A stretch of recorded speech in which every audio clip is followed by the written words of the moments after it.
Mercado de olho na soja, Estados Unidos e China. Oferta global de café supera a demanda em 10 milhões e 900 mil sacas, de acordo com o Departamento de Agricultura norte-americano, para a safra 2018-2019. Pesquisadora da Embrapa comenta a edição 2019 da Dinapec com cobertura total do Canal do Boi. E você acompanha uma entrevista com a futura ministra da Agricultura, Tereza Cristina Correia da Costa, exclusiva aqui no Agricultura BR.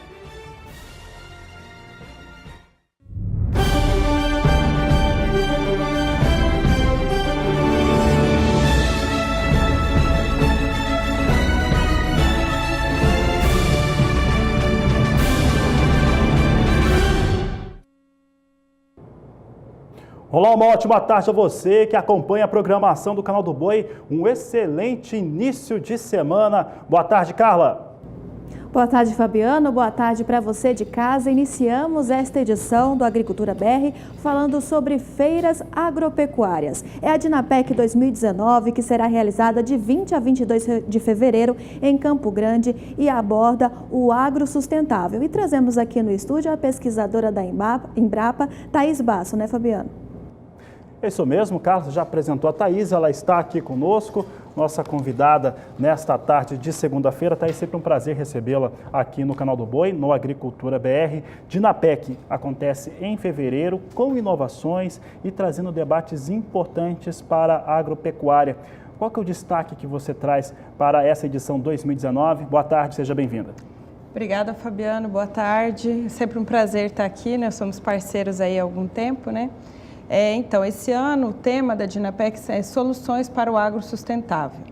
Então, dentro desse tema, nós trazemos aí várias discussões, nós temos roteiros tecnológicos, temos dinâmicas que vão acontecer durante os 3 dias voltadas para esse tema. Então, nós vamos falar sobre o que o futuro nos reserva, Então, um grande painel de discussão aí no primeiro dia, logo após a abertura.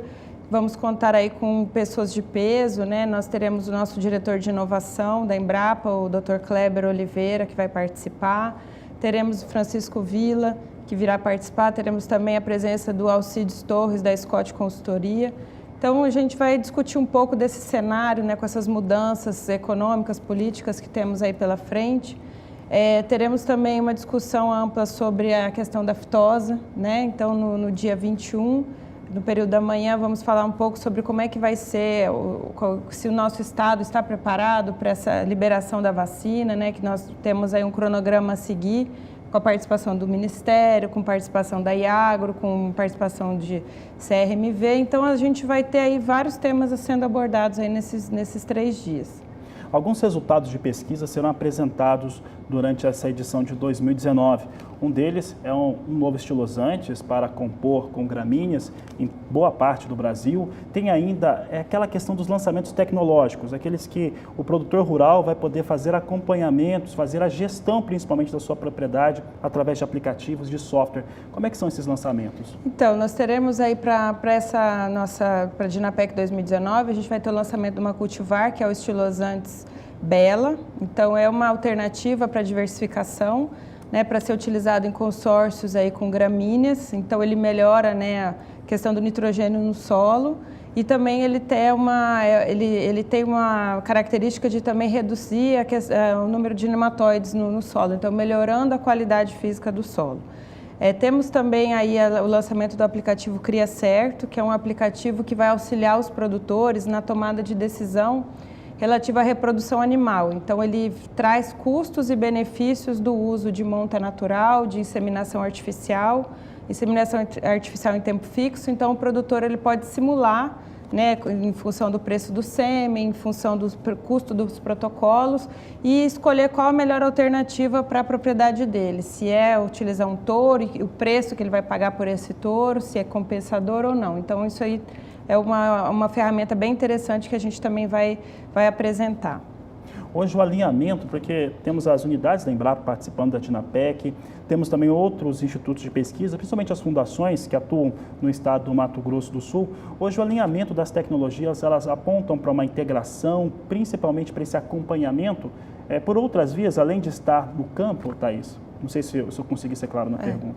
Então, a gente tem o nosso trabalho lá na Embrapa de pesquisa, né? A gente tem grandes parceiros, né? Por exemplo, Fundação MS, Fundação Chapadão estarão lá conosco. Nós temos essa linha forte na questão da integração, tanto a integração lavoura-pecuária-floresta como a integração lavoura-pecuária. Então, nós temos aí os 2 roteiros, né? Que é com a Fundação MS em integração lavoura-pecuária somente. Então, ali a gente tem a Fundação MS, a Fundação Chapadão e os pesquisadores da Embrapa, não só da Embrapa Gado de Corte, como também da Embrapa Agropecuária Oeste, falando sobre esse tema. Então, a gente vai discutir um pouco sobre as cultivares, melhores cultivares de soja, né, para utilizar nesses consórcios, gramíneas, época de plantio, semeadura, taxa de semeadura. Então, vários assuntos serão abordados nesse sentido. Teremos também a participação aí teremos o roteiro, a integração lavoura-pecuária-floresta, quando a gente discute a questão do desbaste dos eucaliptos, qual tipo de clone a ser utilizado, então espaçamento, tudo isso também é passado nesse roteiro, por pesquisadores da Embrapa e também parceiros, né, de outras Embrapas e de outras instituições. Então, isso é bem forte. A Agraer, por exemplo, ela vem também com a agricultura familiar. Então, a gente sabe que o nosso público da Dinapec não é só o grande produtor, mas a gente também tem um forte público da agricultura familiar que vem participar da Dinapec. Então, a gente tem um roteiro também específico, junto com a Agraer, a gente vai focar bastante a questão da olericultura, mandioca também, nós vamos ter uma oficina sobre a produção e também a industrialização da mandioca. Teremos também, junto com o Senar, algumas oficinas voltadas para o público, regulagem de máquinas, uso de drones também na agricultura. Então, assim, vai ser uma programação bastante diversificada que vai atender tanto um produtor maior, como o pequeno produtor, que esse é o nosso papel, né? Mostrar soluções aí para o agronegócio de uma forma geral, não só para o pequeno, nem só para o grande. Thaís, eu lembro nas edições anteriores da Dinapec, nelas, né, participei de várias, mas de ter entrevistado produtores rurais de diversas partes do país e alguns estudantes, principalmente do Mato Grosso do Sul, universitários, né, que acabam participando, e os roteiros eles fazem muito sucesso quando tem essa projeção, né, mostra o que está acontecendo no campo, como pode ser aplicado. Para os roteiros, oficinas também que vão ocorrer, precisa de uma inscrição prévia. Para participar da Dinapec, precisa de uma inscrição prévia? Então, a gente já está com o site, né, no ar. Então, o site é o www.dinapec.com. Lá nós já temos a programação prévia, todo mundo já tem acesso a essa programação. Não está fechada, mas está quase. E ali já é possível fazer a inscrição. Então, você faz ali, o produtor faz a inscrição para a Dinapec, para o evento como um todo. E no momento, quando ele chega lá, né, ela começa de 8 às 17 horas, então ali ele pode escolher qual o roteiro ou qual oficina ele vai participar. Não há necessidade de fazer essa inscrição prévia, somente na hora de chegar lá ele pode escolher qual o roteiro. Então nós temos, nós temos aí pelo menos uns 10 roteiros e oficinas por dia, então é bastante diversificado, ele pode escolher em função do interesse dele, se vai vir um dia, 2 dias, né? Geralmente as pessoas vêm até 2 dias na feira porque tem muita coisa mesmo para ver, então num dia só fica pouco para conhecer tudo, né? Tá certo. Um dos temas que nós falávamos antes do programa começar é que nós vamos ter também um dia dedicado à mulher no agronegócio, trabalho na agropecuária. Isso vai acontecer no dia 22? Isso. No dia 21, na quinta-feira à tarde, às 14 horas, a gente vai ter um painel sobre o papel da mulher no agro. Então, já estamos com a presença confirmada da Teca Vendramini, da Sociedade Rural Brasileira, que vai fazer essa intermediação do painel e vai trazer algumas convidadas, né, não só daqui do Mato Grosso do Sul, como de fora também, para falar um pouco sobre essa importante participação da mulher aí, que cada vez mais vem crescendo na agropecuária. Então, a gente vai ter esse momento para essa discussão. Teremos também na sexta-feira o painel do jovem, também é outra importante, é uma coisa que a gente precisa sempre também. Público, né? Um público importante que participa, né, com os alunos. E a gente tem essa parceria com a FamaSul, né, que também é realizadora da Dinapec. Então, a FamaSul Jovem é responsável pelo Dia do Jovem na Dinapec, que vai ser na sexta-feira. Então, nós estamos também definindo os temas com eles e quem virá, mas a gente vai falar mais da parte da agricultura 4.0, startups para o agronegócio, então vai ser também uma discussão mais voltada, né, para o público jovem nessas temáticas. Tá certo, então, Thaís, o Canal do Boi vai estar presente na Dinapec 2019.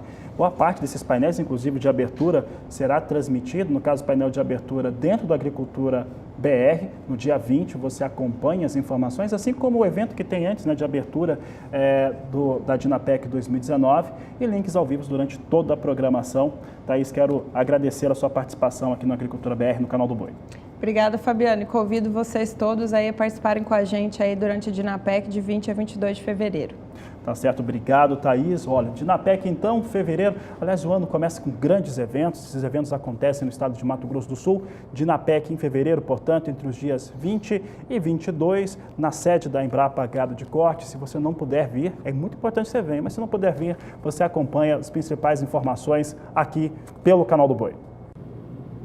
Seguimos o Agricultura BR falando sobre mercado financeiro. O dólar que opera em movimento de alta nesta segunda-feira, operando acima de R$ 3,90, de olho no mercado externo. Você confere comigo na sua tela como está operando o dólar neste momento no Brasil. Uma variação aí praticamente na estabilidade de 0,01%, com o dólar sendo vendido a R$ 3,90 mais 5. E para saber como se opera o mercado financeiro nesta segunda-feira, vamos à Bolsa Brasileira de Mercadorias conversar com Walter Puga Júnior. Puga, boa tarde. Como que a gente espera a trajetória do mercado financeiro nesta segunda-feira? Olha, a perspectiva não é das mais, vamos dizer, positivas não, viu? Bom, esses recentes turbilhões no mercado financeiro internacional, aliás, ocorreu em todo o mundo, não ocorre só no Brasil, são provavelmente os primeiros turbilhões de muitos turbilhões que teremos daqui para frente. Os investidores se ajustam agora a um mundo onde a oferta de dinheiro é muito menor, as condições monetárias são muito apertadas, como ressaltava o noticiário da agência de notícias Reuters, e com ameaça aí de desaceleração econômica. Nós já temos falado sobre isso. Agora, isso consta de um relatório divulgado neste final de semana pelo Banco de Compensações Internacionais. Este ano tem sido duro, diz o relatório, com grandes quedas nos valores de papéis, de ações de empresas europeias e também asiáticas e mesmo ações dos Estados Unidos, que recentemente recuaram para o vermelho, né, em 2018, depois de uma corrida altista nos últimos anos. Ou seja, o último trimestre deste ano sinalizou uma redução, uma perspectiva de redução na atividade de toda a economia mundial. Bom, uma estrondosa guerra comercial entre Estados Unidos e a China aceleram, lógico, essa perspectiva negativa para os próximos anos fora do Brasil. E isso vai repercutir no Brasil, né? As tensões do mercado que vimos durante este trimestre, que se encerra agora, não foram um evento isolado, disse o chefe do Departamento Econômico e Monetário do Banco de Compensações Internacionais, o Cláudio Bório. Resumindo, teremos problemas mais adiante, sim. E há uma apreensão em todo o mundo com o crescimento global. Isso já afeta mercados de ações na Ásia, na Europa e não é diferente aqui. Nós tivemos mais um dia de baixa hoje na abertura dos negócios para o nosso índice Bovespa. Nosso índice Bovespa já recuava, vamos dizer assim, né, para 87.302 pontos, tinha outra queda de 0,17%. Bom, o índice de referência no mercado acionário já fechava com queda de 0,44% na sexta-feira, cai mais um pouco agora e não há expectativa de que haja uma recuperação, pelo menos ainda hoje.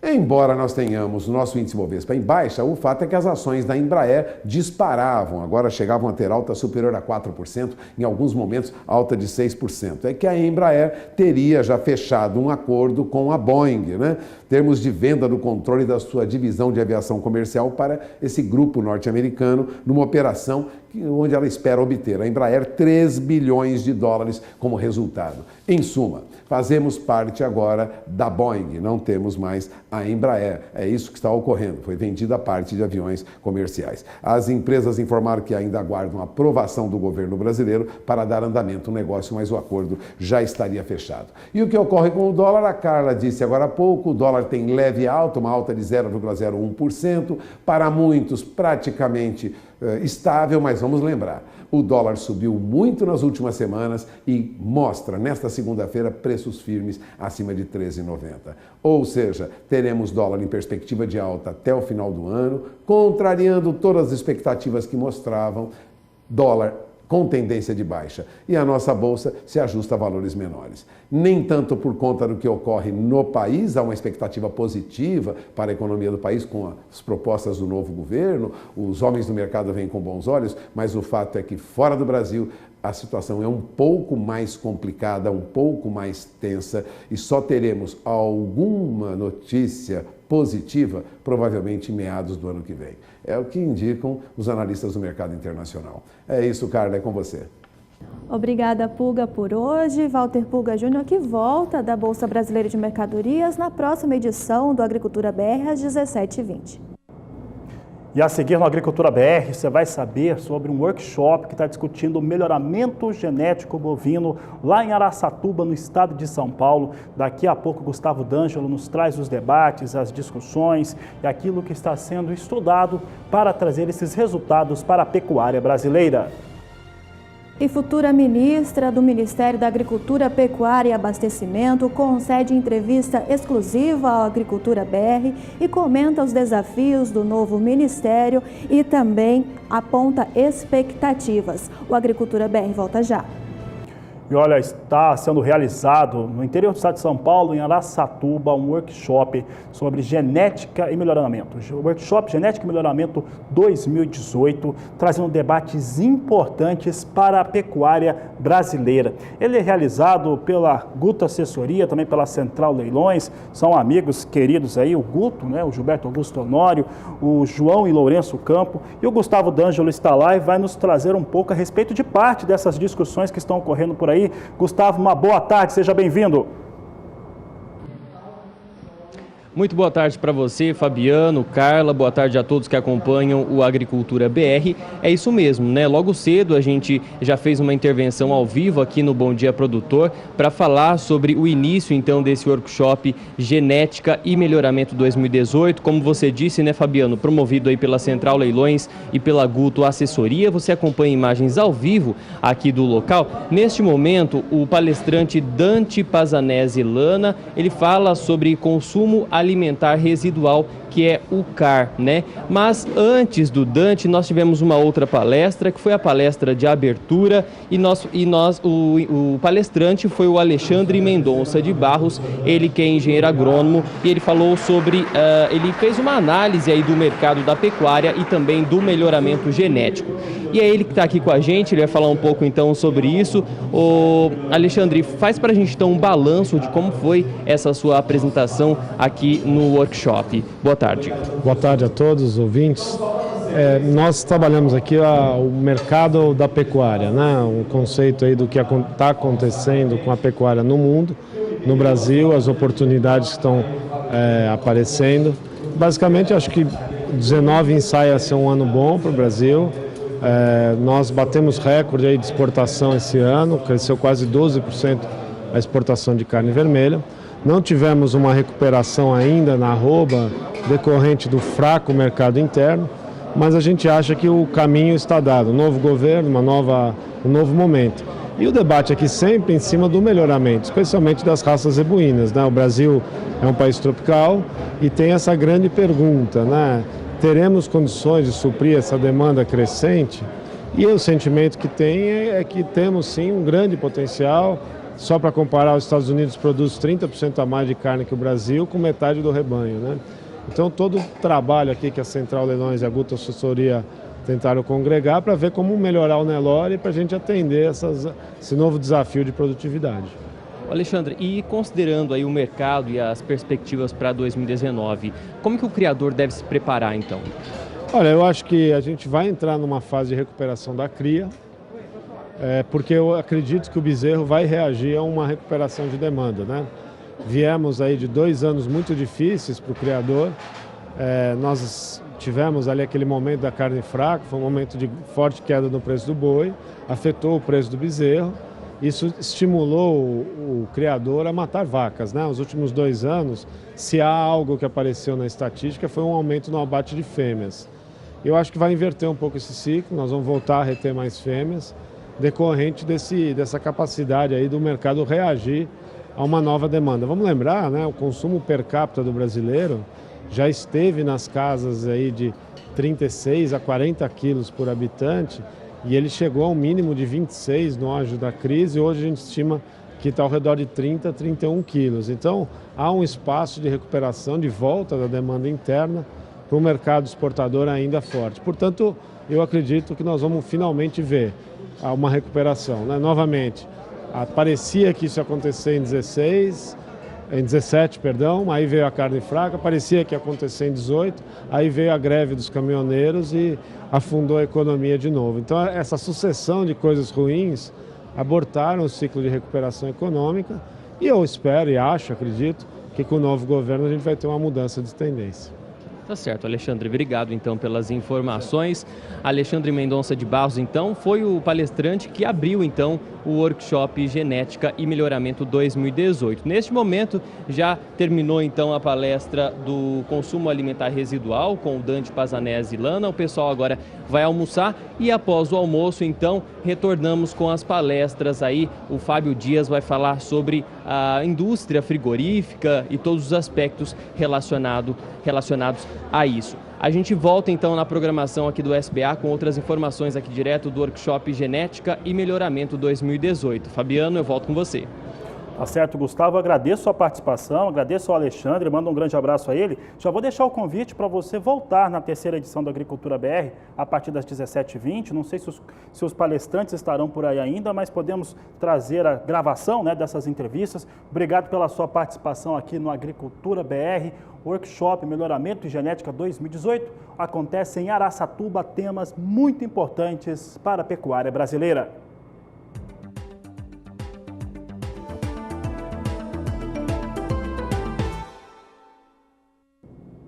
E a área estimada para a semeadura da soja da safra 2018-2019 no Brasil é de 35.900.000 hectares, de acordo com a consultoria AG Rural, que informou na última sexta-feira que 98% da área já estava plantada com oleaginosa.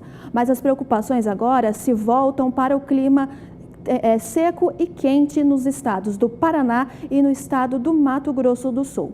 E para falar como fica o clima nestes 2 estados, vamos à Somar Meteorologia conversar com a Juliana Rezende, que já está aqui. Boa tarde, Juliana. O que os produtores de soja dos estados do Paraná e Mato Grosso do Sul podem esperar para os próximos dias?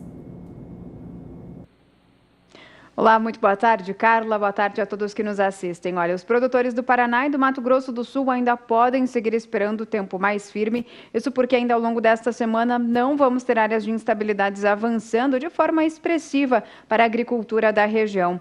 Este mapa que eu trouxe representa o período de estiagem para os estados de Mato Grosso do Sul e Paraná, onde já tivemos em torno de 20 dias sem chuva significativa para a agricultura da região. Aquela chuva com acumulados que superam os 10 milímetros, principalmente durante um único dia.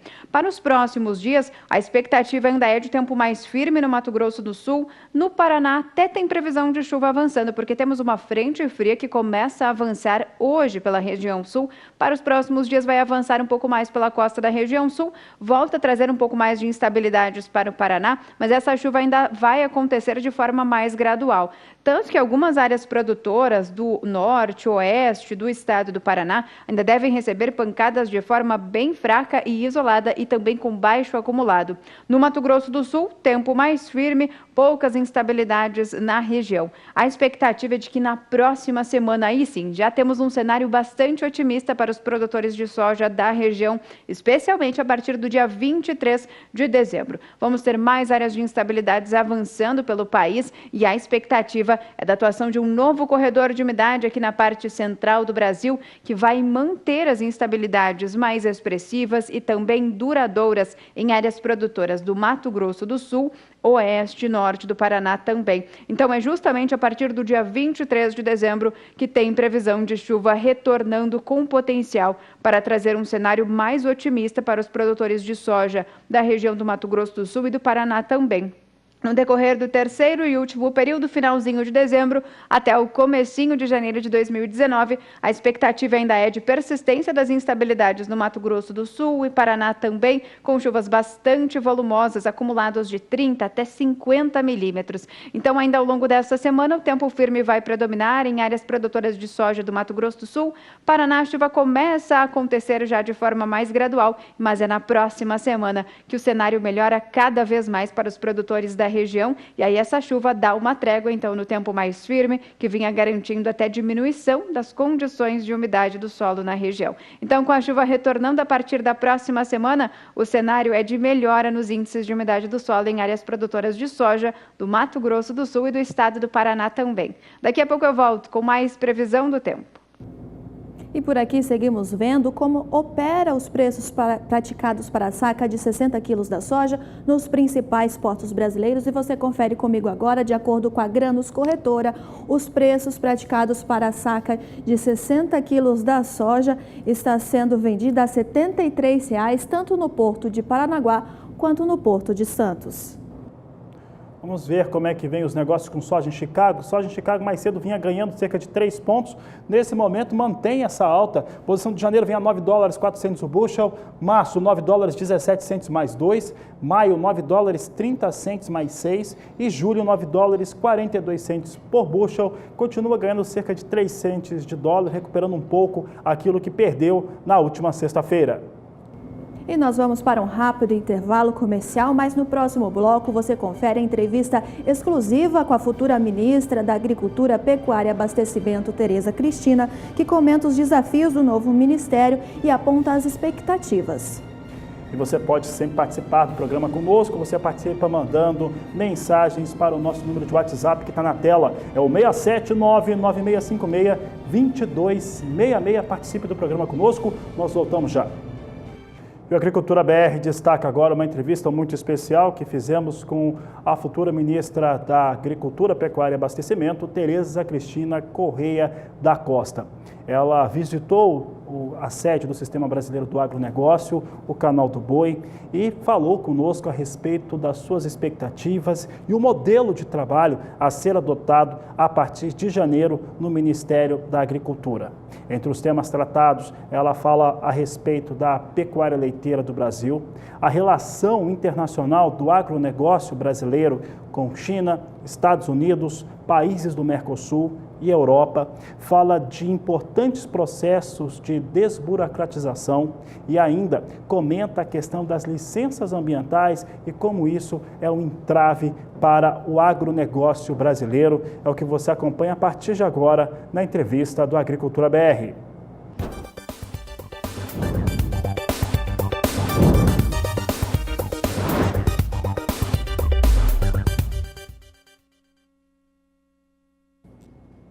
Eu converso com Tereza Cristina Correia da Costa, ministra agora da Agricultura, futura ministra, assume agora no ano de 2019, com uma série de desafios, Tereza.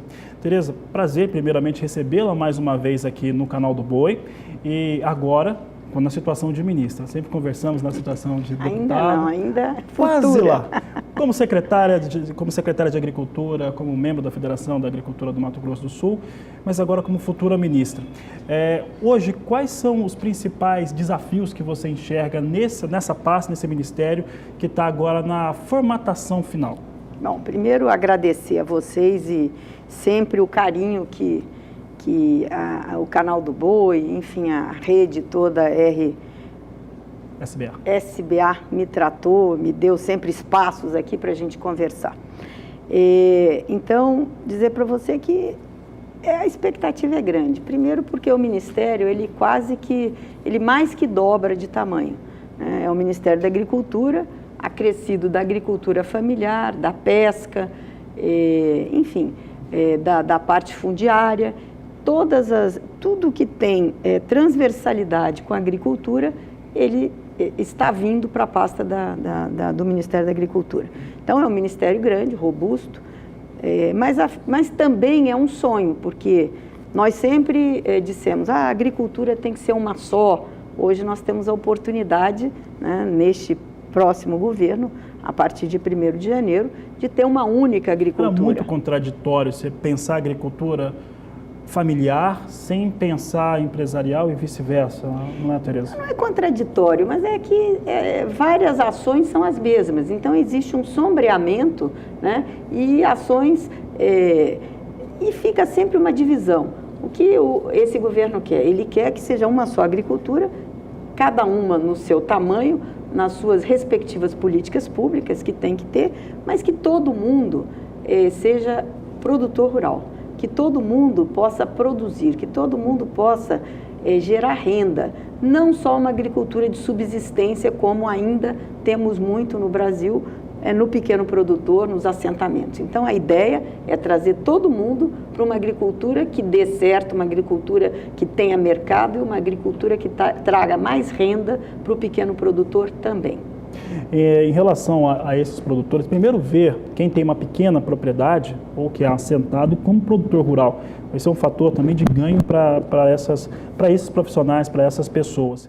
Em torno desse desafio, está se formando um ministério, né, como você disse, pega todas essas linhas de atuação, passa pela questão fundiária do país, vê isso de uma maneira talvez até mais crítica do que estava sendo feita antes, porque antes nós tínhamos um fator de insegurança muito forte no campo e acabava não tendo um plano a longo prazo. Essa questão de ver a agricultura e o país todo a longo prazo, pelo menos 10, 15 anos, isso é possível? Claro que é, e esse é o nosso objetivo, é perseguir um planejamento e sabendo onde nós queremos chegar. Então, o plano plurianual, que é feito no início de todos os governos, e vai ser feito em abril do próximo ano, nós queremos já dar essa dimensão de longo prazo. Se não conseguirmos 10 anos, mas pelo menos 5, 6, enfim, o máximo que a gente puder, para uma política pública que o produtor rural ele possa se programar. Então, os investimentos, quando você tem um planejamento de longo prazo, fica muito mais fácil a tomada de posição, porque você sabe, olha, nós vamos crescer tantos %, nós vamos abrir mais áreas de produção, não é desmatar, porque fala em abrir mais área, existe né? Mas nós temos aí muitas áreas a serem incorporadas ao setor produtivo. Nós temos terras aí degradadas que precisam ser reincorporadas à produção. Enfim, então fazer algumas políticas macro, políticas de Estado, não de governo, para que nós possamos pensar adiante. E lembrando sempre que o Brasil tem um desafio enorme, porque até 2050 o Brasil precisa alimentar uma população enorme de 1 bilhão, aumentar mais de 40% do que hoje nós alimentamos. Então, esse é o desafio para o nosso país, para os próximos anos, e nós precisamos, isso não dá para fazer de uma hora para outra, isso precisa ter planejamento, programação, para que a gente consiga chegar lá, né, daqui a alguns anos, produzindo o que o mundo espera do Brasil. Nós somos o único país que pode dar essa resposta o mais rápido possível, porque nós temos terra, nós temos água, nós temos gente e nós temos a tecnologia da agricultura tropical que só o Brasil tem. Tem o clima que ajuda muito nesses resultados.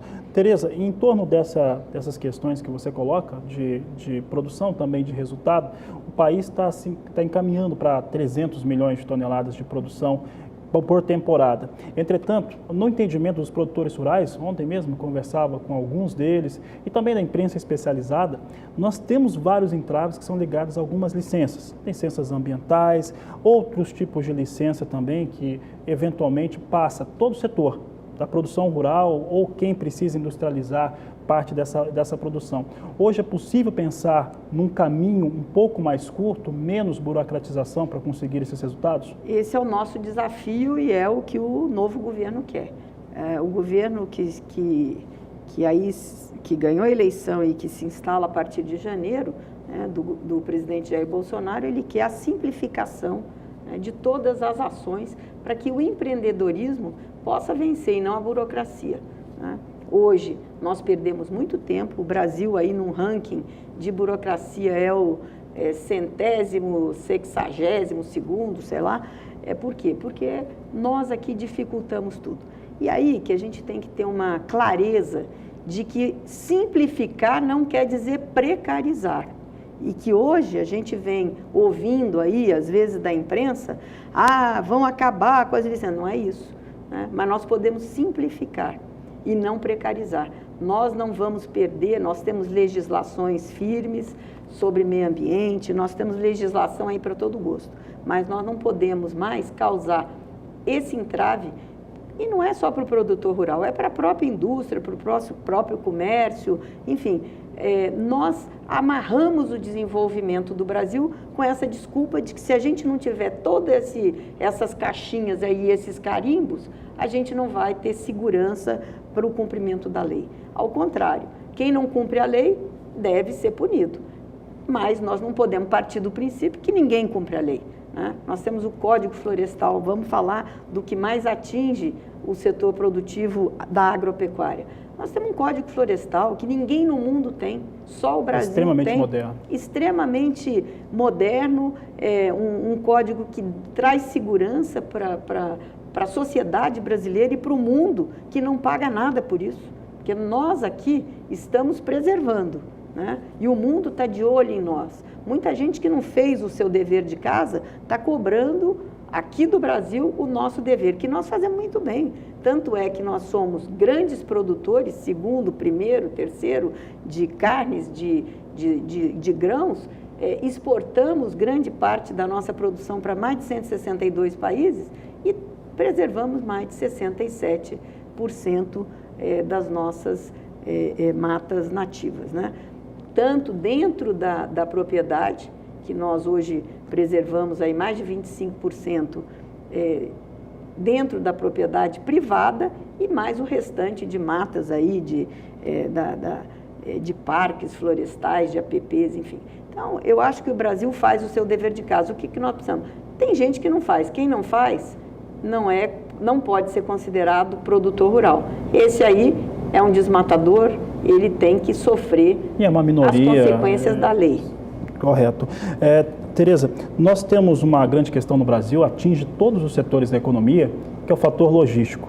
No caso da produção agropecuária, de acordo com a CNT, isso pode atingir até 17%, em alguns casos, de alguns estados, chega até 20% do custo total de produção. É claro que esse é um problema mais interno brasileiro, né? Atinge todo mundo. Como que o Ministério da Agricultura, na sua pasta, como ele pode atuar com essa questão que é tão determinante para o produtor rural?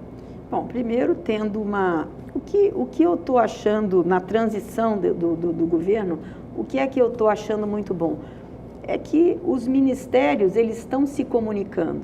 Eu acho que tem muita coisa feita no nosso país, tem muita coisa boa que aconteceu. O número de ministérios menores ajuda a ter essa comunicação? Eu acho que sim. Por quê? Porque o que nós temos, às vezes, é uma falta de comunicação entre os ministérios. Às vezes, nós estamos fazendo duas coisas em paralelo, quando nós podíamos estar fazendo juntos, né? Sem sombreamento, gastando menos. Então, eu acho que eu tenho muita esperança e que isso aí nós vamos conseguir melhorar essa comunicação interna para que os processos possam caminhar de maneira mais céleres e mais destravadas, né? A infraestrutura, vamos dizer, eu acho que o Ministério da Infraestrutura, ele é fundamental, esse alinhamento com a agricultura. Por quê? Eu acho que a agricultura tem que participar das decisões, das prioridades que o Ministério de Infraestrutura vai dar aos investimentos. Então, por exemplo, nós temos a 163, que é um gargalo hoje, aqui no nosso estado não tanto, mas lá no Mato Grosso, terrível, né? Porque nós estamos vendo aí caminhões atolados, parados, e essa BR-163 precisa ter uma resolução. Então, ela é prioridade, ela tem que o Ministério da Infraestrutura tem que entender que ali nós temos muitas riquezas, a produção sai e que aquilo tem que estar na lista de prioridades do Ministério para ter uma resolução, ou para atrair um investimento externo, ou fazer uma PPP, enfim, alguma saída tem que ter para aquilo. Nós temos ferrovias importantíssimas para o escoamento dos nossos grãos, ferrogrão lá em cima, aqui nós temos a malha oeste que está aí toda desativada, que nós precisamos dar uma solução que passa aqui, que vai vem da Bolívia até o Porto Santos. Enfim, nós temos coisas muito importantes no centro-oeste, no sudeste, no sul e no norte, para que a gente possa priorizar a nossa produção e baixar esses custos que chegam até 24% da nossa produção. Isso vai para o lixo. Enquanto nós temos os Estados Unidos, a Argentina, outros países que são nossos competidores, que esse custo é muito mais baixo do que esse nosso custo do Brasil por causa da logística. São muito eficientes. Será que está longe de sonhar com o Brasil conseguindo, principalmente no Centro-Oeste, escoar parte da sua produção, da sua safra, pelos rios, já que temos tanto os rios em condições? Acho que não, acho que se a vontade política é destravar, aí entra o problema das licenças, né? Nós temos que destravar essas licenças para que o investidor chegue e possa fazer com que as coisas caminhem de maneira mais rápida, mais tranquila, e não perder 2, 3 anos aí, porque o investidor vai embora, ele leva o dinheiro embora. Ninguém fica com um dinheiro parado para um investimento esperando 2, 3 anos para que essas licenças saiam, principalmente o dinheiro de fora. Eu acredito que a segurança jurídica, que é uma das metas desse governo, buscar nas mais diversas áreas, eu acho que deve também facilitar muito a entrada de capital externo. Passa a ser atraente o país. Passa a ser atraente para poder investir, principalmente nesses grandes investimentos, que é onde falta recursos para nós aqui no Brasil. Tereza, você citou Estados Unidos e Argentina, são países mais competitivos sobre o ponto de vista logístico. Como é que fica a relação do Brasil dentro da agricultura, dentro da pecuária, principalmente com os países aqui do Mercosul, Argentina, Paraguai, entre outros? Nós estávamos até comentando, antes de começar a entrevista, a respeito da entrada de produtos lácteos de países do Mercosul. No caso, vem basicamente do Uruguai e da Argentina. Paraguai também, eventualmente, coloca algum produto aqui no país. Como é que fica? Isso afeta um pouco, de certo modo, a competitividade do setor aqui no Brasil? Com certeza. Hoje nós temos aí 2 setores muito afetados, que é o arroz, que quase desapareceu, tá? E temos agora o leite numa crise das piores dos últimos tempos. Essa semana eu tratei diversas vezes desse assunto lá em Brasília, como presidente da Frente Parlamentar da Agricultura, da Agropecuária, conversando com diversas entidades, conversando lá no Ministério da Agricultura, conversei com o embaixador argentino. Eles ficaram muito preocupados porque eu fiz uma fala, né, e agora eu tenho que tomar mais cuidado com o que eu falo, que o Mercosul, né, ele tinha que ser revisto. Quando a gente fala isso, não é que nós queremos acabar com o Mercosul, não é isso. O Mercosul ele tem uma utilidade grande, mas ele precisa cumprir o seu papel. E ele, há 30 anos, né, que ele foi criado, nós precisamos hoje, algumas coisas precisam ser revistas. Então, nós não podemos ter cota, mas nós não podemos também deixar que o Uruguai e a Argentina inundem o nosso país com leite em pó, né? Principalmente no momento da safra brasileira. A hora que nós temos chuva, que o pasto vem, que principalmente o pequeno produtor, porque o leite para o Brasil, ele não é só um segmento importante economicamente, ele é importante também socialmente, né? E o que tem acontecido? Volta e meia, no começo da safra, entra essa grande quantidade de leite em pó para ser reidratada aqui dentro, né? E isso derruba o preço lá para baixo, os produtores ficam tendo que entregar o seu leite abaixo do preço de custo, e aí você desmonta todo um setor. Hoje a crise é gravíssima, nós precisamos sentar com a Argentina, sentar com o Uruguai, né, rever esses pontos. Por quê? Porque senão realmente a gente vai ter problemas, e aí eu volto a dizer, nós não podemos, nós temos que olhar internamente. É muito importante achar soluções conjuntas. De repente, sentar com a Argentina que é um grande produtor de lácteos, e exportar juntamente, fazer um acordo bilateral, mas nós temos que achar alguma solução e exportarmos grandes quantidades para outros países, para fora, né? Mas não deixar que matem o nosso pequeno produtor. Ou rever o Mercosul, realmente sentar na mesa e, se isso não for possível, a gente vai ter que olhar de maneira diferente esse nosso acordo aí, porque nós não podemos deixar o nosso produtor morrer aqui no Brasil. Tereza, você falou do Mercosul, China, nosso principal parceiro comercial, principalmente quando se fala da agropecuária. Hoje ele é o maior importador de carne bovina do Brasil, é disparado o maior importador de soja, tem uma acúmula aí de quase 70 milhões de toneladas em 11 meses. Claro que teve uma questão com os Estados Unidos, mas é o nosso grande parceiro, entre outros produtos. Nós temos alguns entraves em relação à carne de frango, parece que está se caminhando para uma solução. Como tratar com um parceiro como esse, comercial, que é tão importante para o produto agropecuário brasileiro? Como é que ele se encaixa nesse novo ministério? Eu acho que ele vai ser sempre um grande parceiro, porque a China tem aí 300 milhões de pessoas entrando para a classe média, né? Porque lá eles fazem, é tanta gente que eles têm um planejamento para as pessoas, né? Então, eu tive com o embaixador chinês, tive com uma delegação da Embaixada da China, que me procurou logo após a minha indicação, e tivemos uma conversa ampla, aberta. Nós queremos continuar sendo grandes parceiros da China. Por quê? Porque nós podemos oferecer a matéria-prima que eles precisam, que é alimento, que é produção de alimentos. E agora, nós temos que abrir outros mercados, nós não podemos ficar focados só na China, enfim, nós temos aí Indonésia, que tem muita gente, que o nosso mercado ainda é incipiente. Nós temos outros mercados na Ásia e também no mundo árabe que são importantíssimos para o Brasil, tanto na venda de carnes, quanto na venda de grãos. Tá certo, Tereza. Para encerrar a nossa entrevista, eu gostaria que você falasse com o produtor rural brasileiro agora sobre o que ele pode esperar, o que ele pode sentir desse novo Ministério da Agricultura, claro, do novo governo como um todo, mas principalmente desse novo Ministério a partir de 2019.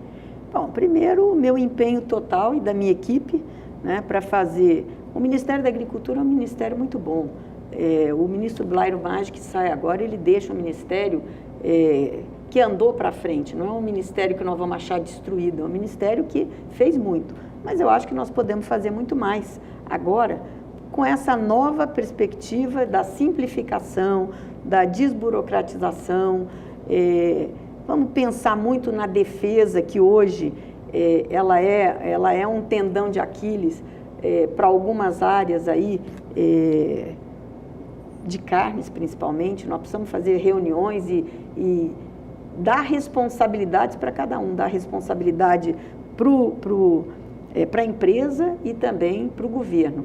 E caminharmos juntos para entregar o produto da melhor qualidade que nós sabemos fazer, com muita segurança, tanto para o consumidor interno quanto para o consumidor externo. Nós temos aí a pequena agricultura, que vai estar junto, nós temos o problema fundiário, que também a gente quer resolver, porque você não consegue dar crédito no Nordeste quando você não tem a parte fundiária resolvida, porque com a posse você não consegue pegar dinheiro no banco, um crédito que é o crédito adequado ao produtor. Com juros melhores. Com juros melhores. Então, a gente precisa também pôr o dedo nessa ferida e resolver o problema fundiário no Pará, o problema fundiário no Mato Piba. Aqui no nosso estado é menos, no próprio Mato Grosso, que já avançou muito, mas ainda tem muita coisa a ser feita pela sua dimensão. Enfim, eu acho que o que pode esperar desse ministério é um ministério grande, mas que nós vamos tentar fazer ele leve. Tá certo, Tereza. Obrigado pela sua participação mais uma vez. Sucesso no Ministério. Muito obrigada.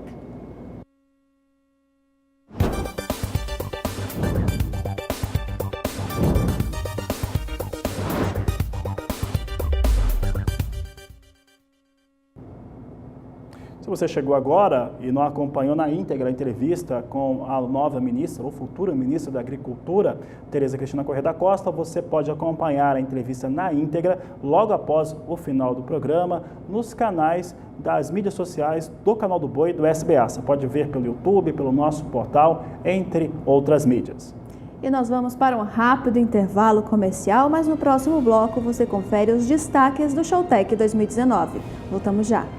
Estamos de volta trazendo os destaques do Showtech 2019.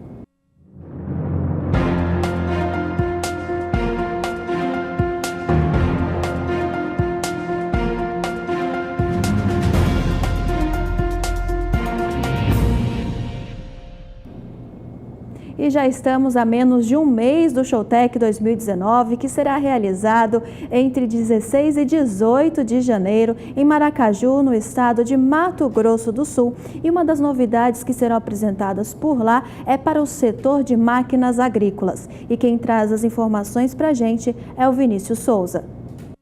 Entre os dias 16 e 18 de janeiro, você acompanha o Showtech 2019. O evento acontece no município de Maracaju, interior do estado de Mato Grosso do Sul, e reúne as principais empresas do setor agrícola com inovação e tecnologia. Uma das empresas que participa é a Aster Máquinas, e eu estou aqui com o seu Oswaldo, que conta para a gente um pouco da produção e novidade que eles vão trazer para o setor. Estaremos presentes em Maracaju, na Showtech, uma feira muito importante no estado, hoje uma referência nacional, onde mostraremos as novas tecnologias em termos de agricultura de precisão. Nós temos 3 produtos bem distintos. JD Link, que é o John Deere Link. O segundo produto é o nosso centro de operações, onde nós poderemos estar monitorando, caso haja interesse dos clientes, ele vai pagar por isso, todas as suas máquinas conectadas nesse centro de operação. E o terceiro produto, que liga esses dois, é a conectividade.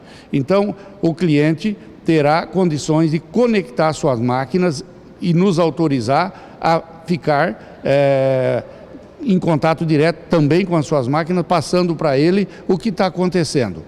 Tá certo, seu Oswaldo, obrigado pela sua participação. A Aster Máquinas participa do Showtech 2019, que acontece entre os dias 16 e 18 de janeiro em Maracaju. Tá aí, você tem a Showtech, o Agricultura BR ao vivo de lá, você tem o Canal do Boi como emissora oficial, então você tem grandes novidades. 2019 já começa com fôlego total, sabe por quê? Primeiro, dia 1º de janeiro, você tem a posse do presidente Jair Bolsonaro, sua equipe, esse grande evento, você pode acompanhar, vai acompanhar pelo Canal do Boi, numa visão do agronegócio. Eu vou estar com o João Pedro Couto Dias, nós vamos falar sobre os aspectos da economia, sobre os aspectos do agronegócio e também, de certo modo, toda a esperança depositada pelo povo brasileiro nesse novo governo.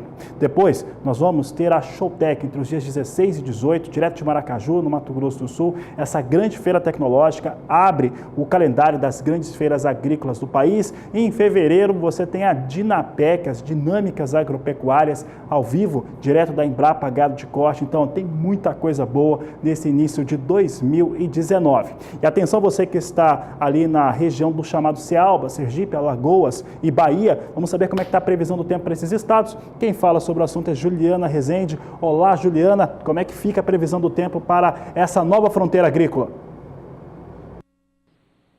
Olá, Fabiano. Olha, temos uma massa de ar mais seco atuando em alguns pontos do interior do Nordeste, como a Bahia. Então, por isso, as chuvas que acontecer por lá agora, nesses próximos dias, vão ser mais irregulares.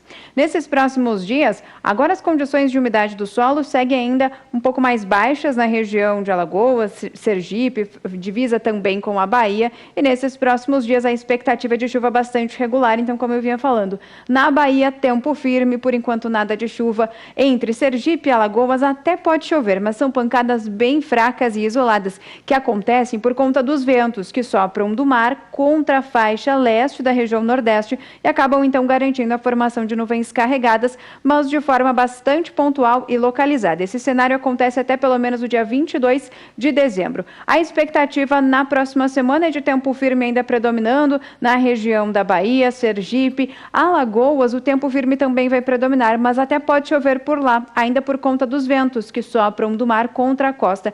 Mas, de forma geral, a gente vai seguir tendo predomínio de tempo mais seco do que áreas de instabilidades atuando. Por isso, a temperatura deve subir bastante. Vamos ter dias secos e quentes predominando na região de Cealba. E até pelo menos o finalzinho de dezembro, primeiros dias do mês de janeiro, as chuvas vão seguir ainda acontecendo de forma bastante regular na fronteira agrícola de Cealba e o tempo firme ainda vai seguir predominando de forma mais expressiva na região. Até pode chover chover, mas pancadas bem fracas e isoladas e com baixo acumulado na região de Cealba até pelo menos o finalzinho do mês de dezembro. Daqui a pouco eu volto com mais previsão do tempo. Obrigado, Juliana. Por aqui o Agricultura BR fala agora a respeito de café.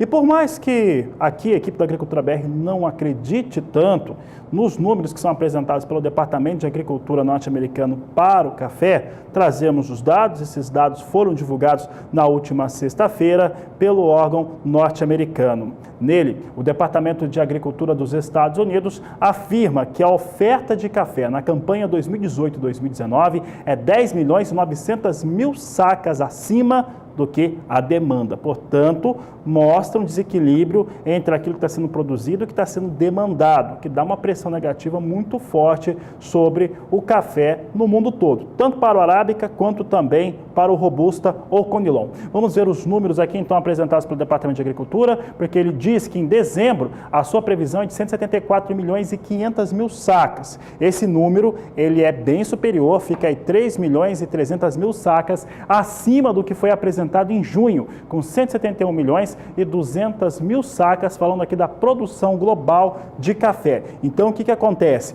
Uma estimativa em dezembro, 3.500.000 sacas, 600.000 sacas acima daquilo que tinha sido previsto no meio do ano.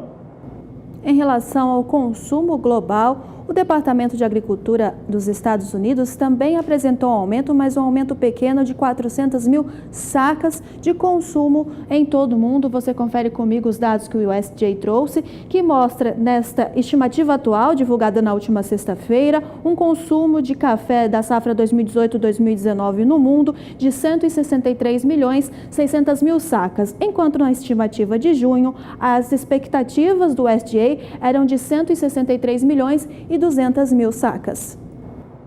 E olha só, curiosamente, o Departamento norte-americano, ele estima uma safra internacional 3.600.000 sacas acima. Ele eleva muito pouco, praticamente em linha, a expectativa de consumo de café. Por outro lado, os estoques internacionais de café sobem muito na visão do Departamento norte-americano, sobem mais de 7 milhões de sacas e coloca a conta no Brasil, principalmente por conta da produção maior do Arábica durante essa campanha. Vamos ver os números, porque ficam bem elevados os estoques, agora estimados em 37.100.000 sacas, 7.100.000 sacas acima daquilo que foi previsto no mês de junho. E a Agricultura BR vai para mais um rápido intervalo comercial. Daqui a pouco nós voltamos com muito mais informações para você. No próximo bloco, você confere a sua participação no quadro Agricultura BR Responde. Trazemos o clima para o estado do Maranhão. Nós voltamos já. Estamos de volta e agora o destaque é para o quadro Agricultura BR Responde.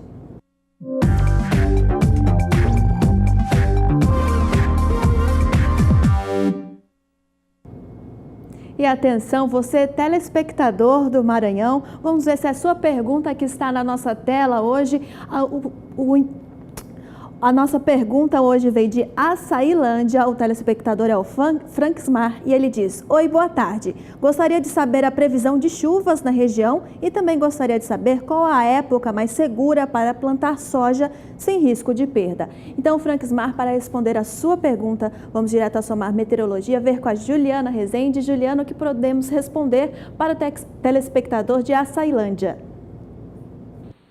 Respondendo então ao telespectador de Açailândia, no estado do Maranhão, olha, a expectativa é de chuva ainda nesses próximos dias, mas ainda vai seguir mais irregular, principalmente entre dezembro, primeira quinzena do mês de janeiro. A tendência nesses próximos dias na região de Maranhão e na região de Açailândia é de pancadas até de forte intensidade, acumulados que alcançam em torno de 50 milímetros até pelo menos dia 22 de dezembro. É uma chuva, então, com potencial para aumentar cada vez mais as condições de umidade.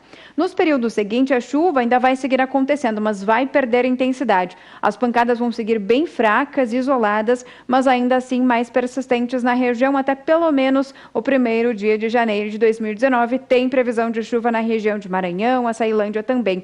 Esse cenário, então, vai seguir persistindo de pancadas mais fracas e mais irregulares na região de Açailândia, no Maranhão, do decorrer da primeira quinzena de janeiro.